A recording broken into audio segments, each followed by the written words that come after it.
Everyone, thank you so much for joining. Muchas gracias por atender the press conference ahead of leg 2 between FC Cincinnati Tigres. We've got head coach Noonan and defender DeAndre Yedlin. We'll begin with questions for really Carter. Coach, it's such a quick turnaround, not only between the game, the league match this weekend, but also the first leg. How much time have you had to review that first leg, and are there some key things you're looking to change to find an advancing result? We'll review tonight. Obviously, we'll go over some things on the field and then look at the video. But with the schedule, a lot of it was put the previous game behind us and focus on the next challenge, which was Toronto. And now our focus turns to Tigres in the second leg. So, saw some good things to take away from leg 1 that hopefully, we can make a few adjustments to be a little bit better on both sides of the ball, and then also with set pieces, and then continue some things that we did well. So no different than any other game, but with a quick turnaround, it was it's not something that is new to us. I'm confident the guys will take in the information and adjustments, and we'll put together a strong performance. You got stadiums for the club and the national level. What are some of the things you're going to have to be prepared for as a player to come into these environments?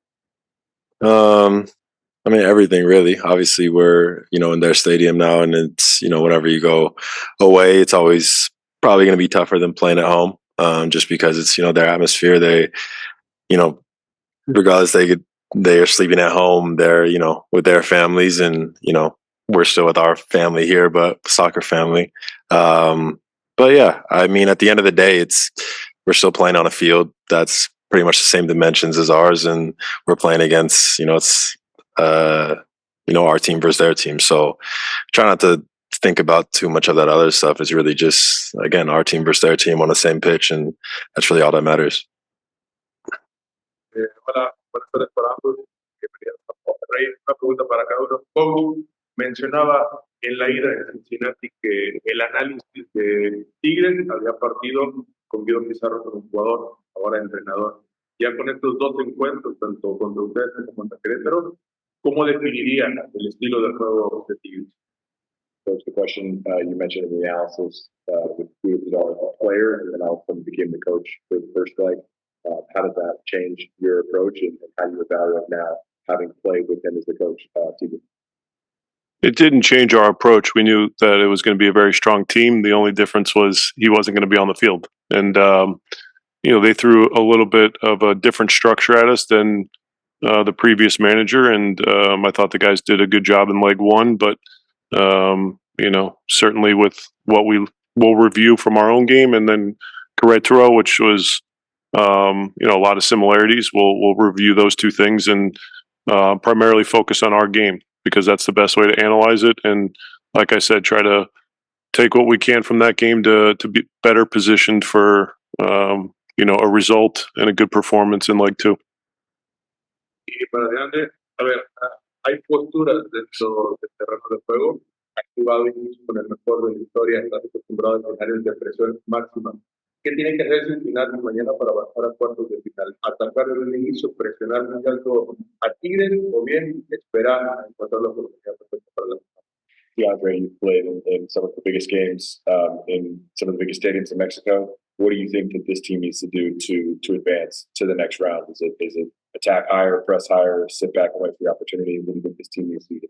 I think we just need to stick to our deals and stick to who we are as a team. I think if we do that and everybody, plays up to their potential, then I think we can beat anybody. So I'm sure Pat and the coaching staff will have the game plan laid out, which, I'm not going to say here, but yeah, I think if we stick to kind of, what makes our team, and the foundation that we've built, and, build on some things from that first game, then I think that's going to be the recipe to advance, hopefully.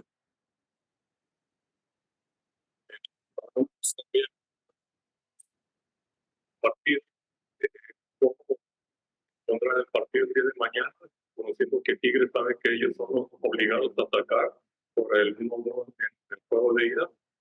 cómo proponer el partido de mañana sin descuidar su zona defensiva para que Tigres no aproveche eso, que ellos vayan a ir al ataque y Tigres aproveche también para marcar. The question, yeah, in a similar vein, Tigres being the team at home will feel the pressure to be the more attacking team. How do you anticipate their pressure and how they're going to attack? Question. Yeah, I think them being at home, they're going to want to ramp up the pressure, get the fans behind them, create a real, hostile atmosphere, try to make it difficult on us. And, for us is, to be able to counter that and, hopefully try to do the same thing to them. It's obviously never nice at home when, the pressure's on you. So we're going to try to do the same thing to them. And it's a strong team that we're playing. So it's going to be difficult, but that's what we're going to go into the game doing, and hopefully you can advance.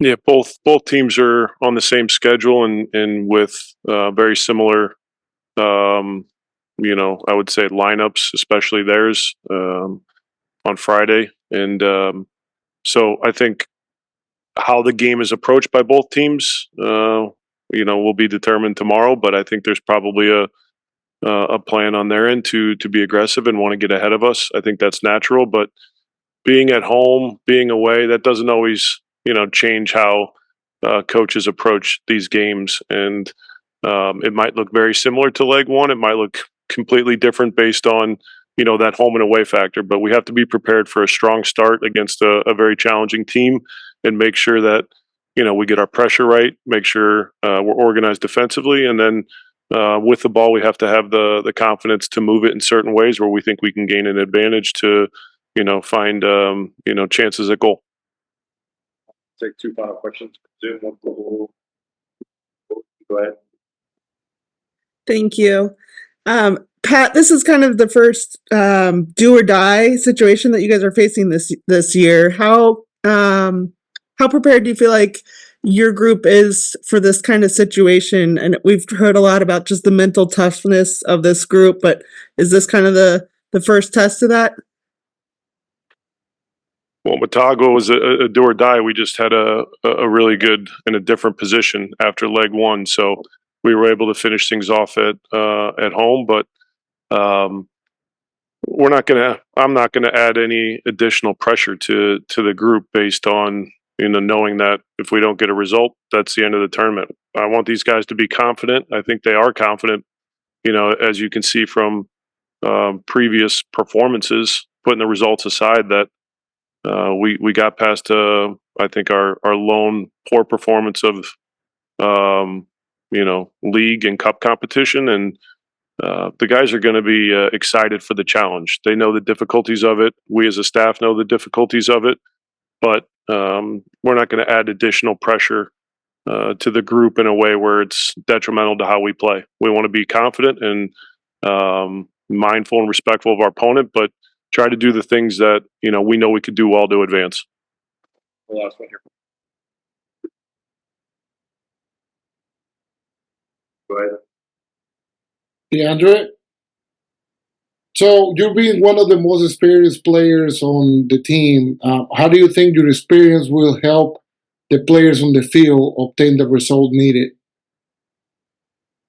Yeah, I mean, just try to do what I can to help lead. We have a good amount of experienced players on the field, so it's not obviously just on me. But communicate. Obviously, I think most of the guys know what it's like to play down here, play away. Not necessarily just in Mexico, but in Central America or this part of America. And yeah, I think at the end of the day, just help be the best leader that I can. Try to lead by example with my play, and obviously use my voice in ways that can help guys out. For sure.